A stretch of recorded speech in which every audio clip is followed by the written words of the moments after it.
લોકમત ન્યૂઝમાં આપનું સ્વાગત છે। ભારતીય જનતા પાર્ટી જિલ્લા કમલમ ખાતે વાઘોડિયા તાલુકાને નગરપાલિકા માટે સેન્સ પ્રક્રિયા હાથ ધરાઈ હતી।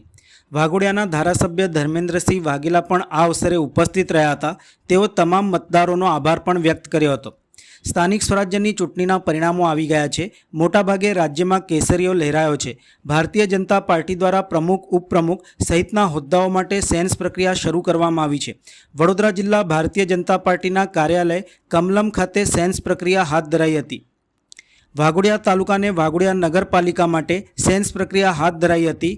વાઘોડિયાના ધારાસભ્ય ધર્મેન્દ્રસિંહ વાઘેલાએ જણાવ્યું હતું કે વાઘોડિયામાં પહેલી વખત નગરપાલિકા બની રહી છે। સેન્સ પ્રક્રિયા ચાલુ છે।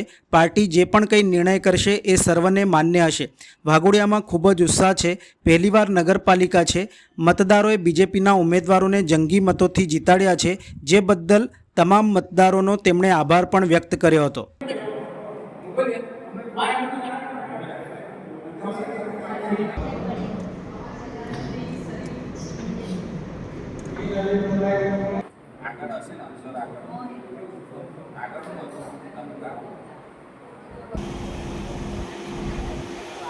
આજે વાઘોડિયા તાલુકા અને વાઘોડિયા નગરપાલિકાની સેન્સ પ્રક્રિયા કમલમ ખાતે ચાલી રહી છે।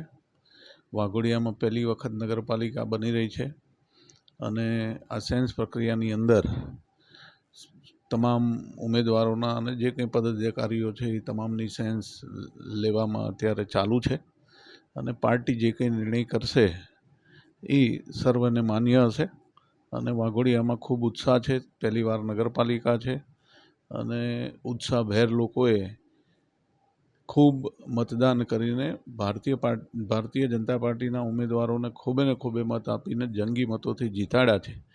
એ બદલ તમામ વાઘોડિયા નગરના મતદારોનો હું હૃદયથી ખૂબ આપના માધ્યમથી આભાર માનું છું।